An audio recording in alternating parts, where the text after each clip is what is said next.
Merci, Monsieur le maire. Vous nous proposez aujourd'hui d'engager la candidature de la ville de Grenoble au titre de capitale verte européenne en 2022. Encore un très bon slogan de campagne pour les municipales de 2020. Sauf qu'encore une fois, c'est en grande partie grâce à la métro et au précédent mandat que vous allez pouvoir candidater. Et c'est tant mieux.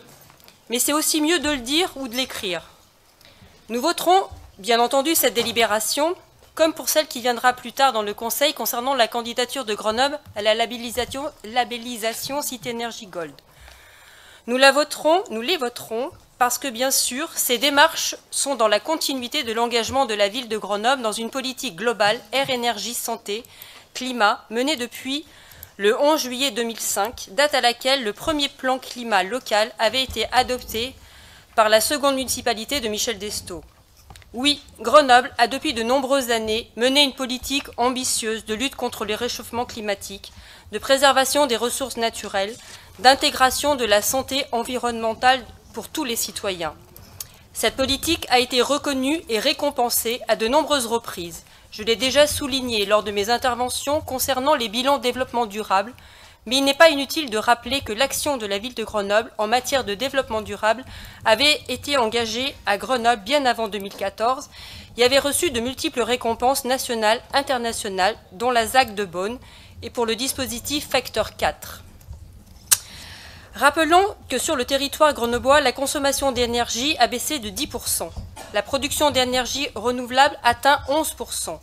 Les émissions de GES ont baissé de 16%. Pour les habitants de la ville de Grenoble, avec une consommation énergétique des bâtiments en baisse de 19% depuis 2005, la ville a fait mieux que l'objectif qu'elle s'était fixé à 10%.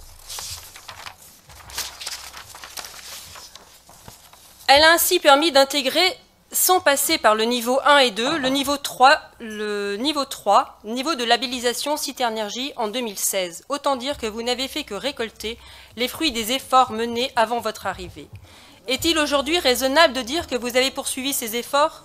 Nous avons déjà, à plusieurs reprises, et notamment lors des présentations des bilans développement durable, constaté la faiblesse de votre action, vous contentant de reprendre à votre compte les actions menées au niveau de la métro, sans même la nommer.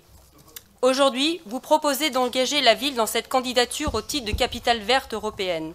Autant dire, encore une fois, que la métro fera le boulot, puisque les villes candidates seront évaluées sur la base de 12 indicateurs cumulatifs, dont la contribution, lequel la lutte contre le changement climatique planétaire, les transports, les espaces verts urbains, le bruit, la production et la gestion des déchets, l'éco-innovation, l'emploi durable, la gestion de l'environnement par les pouvoirs locaux, la performance énergétique.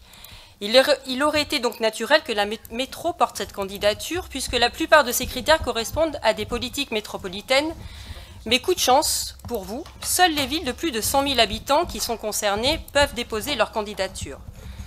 C'est donc Grenoble plutôt que la métro qui pourra devenir capitale verte européenne en 2002, et encore une fois, c'est tant mieux.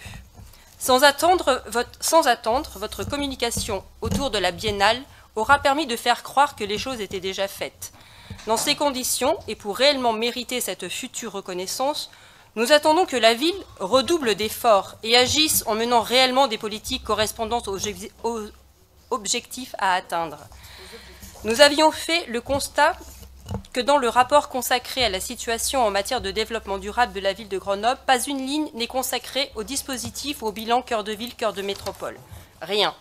Et pourtant, ce dispositif était présenté à l'origine comme étant le dispositif permettant de lutter pour la qualité de l'air respiré par les Grenoblois et l'ensemble des métropolitains.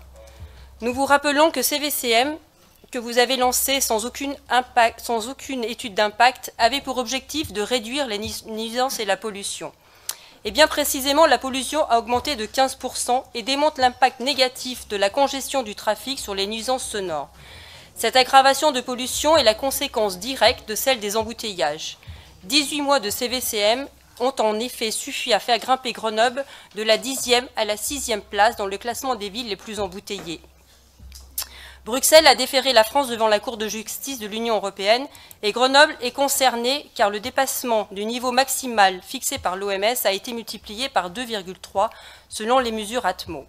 Et le président du SMTC, en déclarant qu'en 2025, plus aucun habitant de la métropole ne sera soumis à des dépassements des seuils réglementaires européens sur la dioxine d'azote, a en fait officiellement annoncé 10 ans de retard par rapport à l'engagement de santé publique pris par la ville et la métro en février 2014. Aujourd'hui donc, il est donc urgent d'agir. Nous sommes tous d'accord avec ce slogan. Pour que les Grenoblois ne voient pas leur santé impactée pendant 10 années supplémentaires avec un dépassement du seuil de pollution défini par l'Organisation mondiale de la santé, et également donner de la crédibilité au dossier présenté pour obtenir le titre de capitale vert européenne en 2022. Donc oui, nous allons voter les 2 délibérations parce qu'elles concrétisent ce qu'a été Grenoble depuis de nombreuses années et que nous espérons qu'elle puisse le rester encore pour de nombreuses années. Merci.